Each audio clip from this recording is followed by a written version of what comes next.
వచ్చి 10 ఏళ్లైనా దృశ్యం మూవీకి ఇంకా పవర్ తగ్గలేదు. 2013లో మోహన్ లాల్ హీరోగా జీతూ జోసెఫ్ తెరకెక్కించిన దృశ్యం మూవీ చరిత్ర సృష్టించింది. తన కుటుంబాన్ని కాపాడుకోవడానికి ఒక ఇంటి యజమాని పడే కష్టమే దృశ్యం. ఆ స్క్రీన్ ప్లేకు అన్ని భాషల్లోని ఆడియన్స్ ఫిదా అయిపోయారు. తెలుగు, తమిళం, కన్నడ, హిందీలో రీమేక్ అయి అన్ని చోట్ల విజయం సాధించింది. దృశ్యం మూవీ తాజాగా మరో అరుదైన రికార్డు సాధించింది. చైనీస్, కొరియన్, ఇండోనేషియాల్లో రీమేక్ చేసిన తొలి భారతీయ చిత్రంగా దృశ్యం చరిత్ర తిరగరాసింది.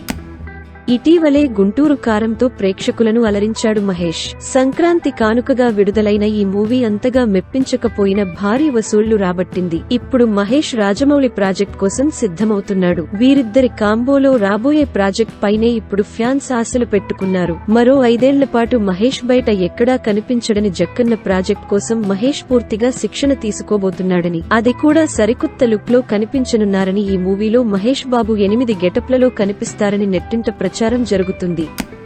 స్టార్ హీరోయిన్ సమంత త్వరలోనే సినిమాలతో బిజీగా మారనుంది. యాక్టింగ్ కు సాము ఏడాది బ్రేక్ తీసుకున్న విషయానికి తెలిసిందే. మాయోసైటిస్ వ్యాధి బారిన పడిన సామ్ ఇప్పుడిప్పుడే కోలుకుంటుంది. సమంత చివరిగా ఖుషిలో నటించింది. విజయ్ దేవరకొండ హీరోగా నటించిన ఈ మూవీ యావరేజ్ గా నిలిచింది. ఇప్పుడు దళపతి విజయ్ తో హీరోయిన్ గా నటిస్తుందని తెలుస్తోంది. దళపతి విజయ్ అట్లీ దర్శకత్వంలో రానున్న మూవీలో సమంత హీరోయిన్ అని కోలీవుడ్ లో టాక్ వినిపిస్తుంది. అయితే తాజాగా సమంత ఓ కాలేజీ ఈవెంట్ లో స్టూడెంట్స్ తో సందడి చేసింది. ఈ క్రమంలోనే తనకు తన సినీ కెరీర్ లో రోల్ మోడల్ అల్లు అర్జున్ అని తెలిపింది సామ్.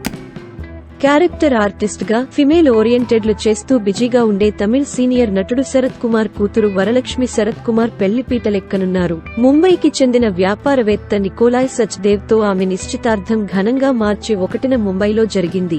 వరలక్ష్మికి నికోలాయ్ తో గత 14 ఏళ్లుగా పరిచయం ఉన్నట్టు తెలుస్తోంది. వరలక్ష్మి అటు తమిళ్, ఇటు తెలుగు సినీ ఇండస్ట్రీలో నెగటివ్ క్యారెక్టర్స్ చేస్తూ ప్రేక్షకులకు ఎంతగానో దగ్గరయ్యారు. సౌత్ లోని అన్ని భాషల్లో వరలక్ష్మి వరుస విజయాలతో దూసుకుపోతున్నారు.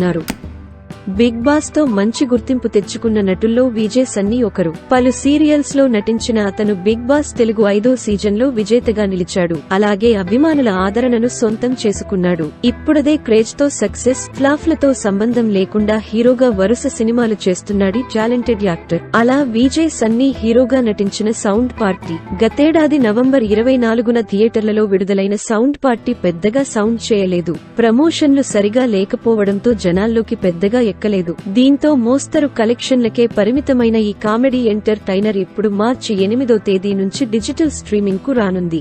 సౌండ్ పార్టీ డిజిటల్ స్ట్రీమింగ్ హక్కులను ప్రముఖ తెలుగు ఓటీటీ ప్లాట్ఫామ్ ఆహా సొంతం చేసుకుంది.